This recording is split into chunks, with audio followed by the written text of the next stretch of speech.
여러분, 미국의 시티그룹이 금리 인상에 대한 충격적인 전망을 내놓았습니다. 와, 이거를 보면 진짜 깜짝 놀랍니다. 올해만 빅스텝을 4번 한다는 이야기예요. 빅스텝이 0.5%씩 인상하는 거거든요. 당장 오는 5월, 6월, 7월, 9월 미국의 금리 결정을 하는 기구인 연방공개시장위원회, 그러니까 FOMC에서 0.5%씩 금리 인상을 단행할 것으로 전망된다. 이렇게 투자자들에게 서한을 보냈습니다. 저는 이것을 보면서 말입니다. 미국에 쉽게 말하면 인플레이션이 진짜 심각한가 보구나. 저는 이렇게 느끼고 있습니다. 지금까지 많은 사람들이 투자자들도 또 이론가들도 미국의 금리 인상은 빠르면 빠를수록 좋다. 왜냐하면 인플레이션이 너무 심하기 때문이다. 이렇게들 이야기를 해왔습니다. 그런데 그 중에서도 시티그룹이 지금 가장 강력하게 이야기하는 거예요. 가장 강력하게. 여러분도 알다시피 투자자들에게 서한을 보내는 거거든요. 이거 말입니다.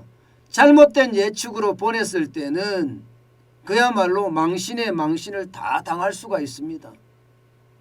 때문에 시티그룹에서도 투자자들에게 서한을 보낼 때 진짜 고민해서 보낼 겁니다. 그런데 그 고민 끝에 보내는 서한에 5월, 6월, 7월, 9월 계속해서 0.5%씩 금리를 인상한다고 보냈다는 것은 여러분, 그 어느 때보다 충격적인 그런 전망이다. 이렇게 이야기할 수가 있습니다. 그런데 그 이후도 더 놀랍습니다. 그 이후에 11월, 12월 또 FOMC가 남았잖아요. 그 이후에 11월, 12월에는요. 0.25%씩 올리겠지만 만약에 인플레이션이 5% 이상 유지한다. 이러면요. 이 회의에서도 0.5%씩 계속 올린다는 거예요. 그럼 지금 몇 퍼센트가 된다는 거예요. 올해 안에 여러분, 올해 안에 지금 3%가 넘을 수도 있다는 거예요. 3%가 넘을 수도. 야, 이런 전망은 여러분 진짜 놀라운 전망이에요. 지금까지 단 한 번도 없었던 전망인데 그만큼 충격적이라는 겁니다. 투자기관들 중에 말입니다. 0.5%씩 2번 인상한다. 이렇게 전망한 데는 있습니다. 뱅크 오브 아메리카 이런 데는요. 6월 7월에 0.5%씩 인상한다. 이렇게 이야기해서 2023년에 정책금리가 3%에서 3.25% 될 거다. 이렇게 예측을 했거든요. 2023년이에요. 근데 시티은행은 오래된다는 거 아니에요. 게다가 골드만삭스도 5월, 6월에 0.5%씩 금리 인상을 해서 적어도 올 연말이 되면 2% 수준에 맞출 거다. 이렇게 예상을 했습니다. 그런데 시티은행만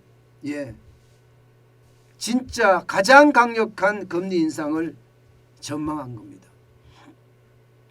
그만큼 말입니다. 미국의 기준금리가 빠르게 올라갈 수도 있다는 이야기예요. 투자기관마다 전망치가 좀 다르기는 하지만 분명한 것은 올해 내에 2%는 된다는 이야기잖아요.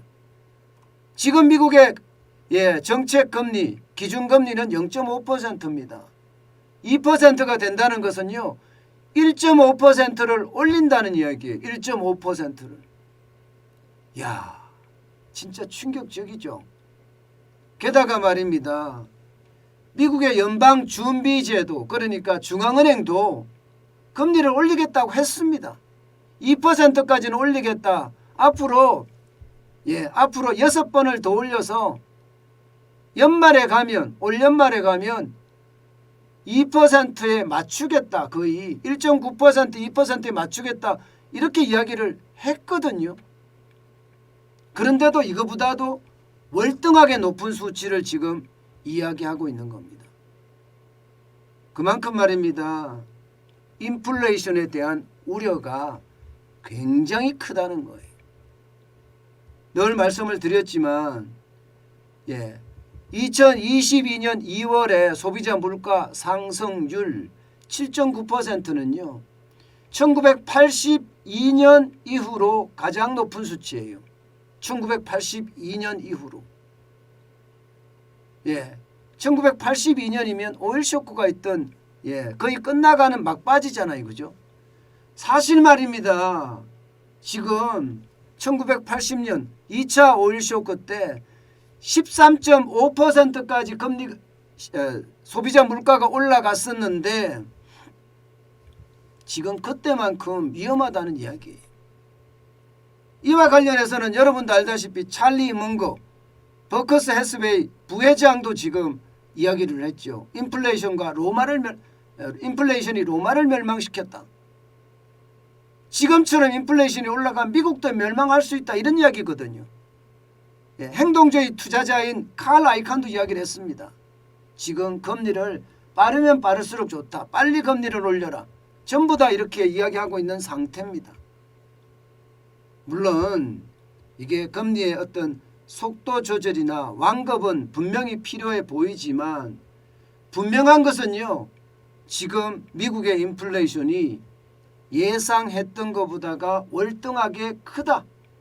그 공포가 그 어느 때보다 크다는 이야기가 되는 겁니다. 그 어느 때보다 크다는 이야기. 결국 말입니다. 지금 시티은행대로 이야기하면 지금처럼 물가가 계속 오를 경우에는요.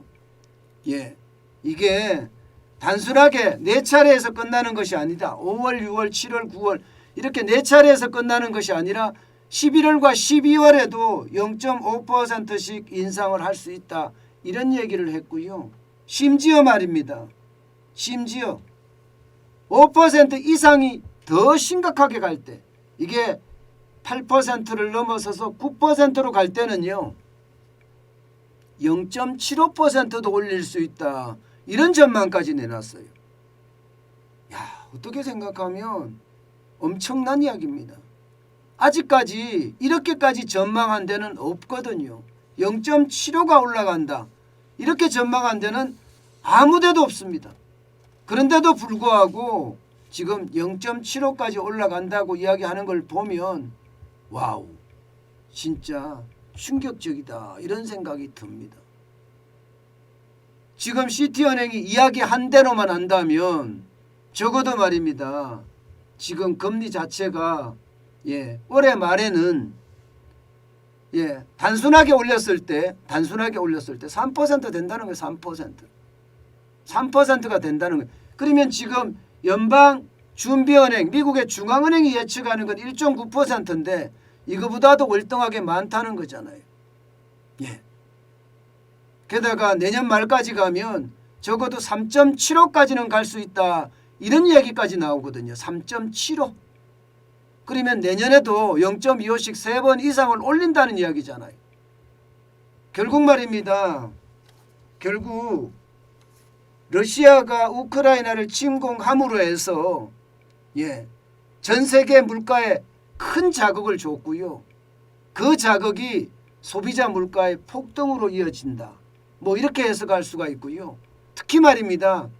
원자재의 어떤 폭등, 이게 에너지나 원유나 가스, 석탄 같은 에너지나 혹은 광물이나 리튬이나 이런 히토리나 이런 거 말입니다.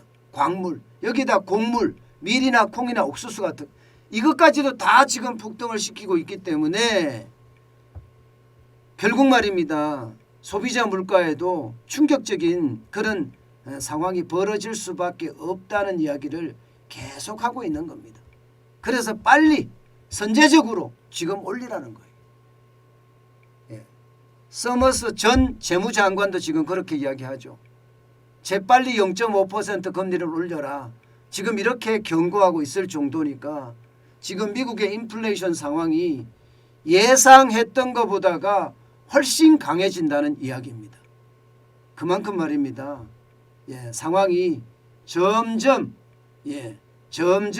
오일 쇼크를 닮아간다. 저는 이 오일 쇼크가 결국 말입니다. 3차의 어떤 폭발로 가해지지 않을까. 저는 그런 두려움도 조금은 있습니다. 사실 미국의 이론가들이나 혹은 실제 투자가들은 제롬 파월이 인플레이션 대응에 실패했다고 지금 판단합니다. 일시적이다 이렇게 판단함으로 해서 결국 물가가 계속 올라가게 방치했다 이런 얘기예요. 시장은 지금 대부분이 그렇게 이해하고 있고요. 그래서 아마 시티그룹의 어떤 금리 인상에 대한 이야기도 그렇게 나온 것은 아닌가. 저는 그렇게 이해해 봅니다. 분명한 것은요. 분명히 인플레이션은 공포스럽게 갈 거고요. 거기에 대한 대비책 우리도 반드시 필요하다고 생각합니다.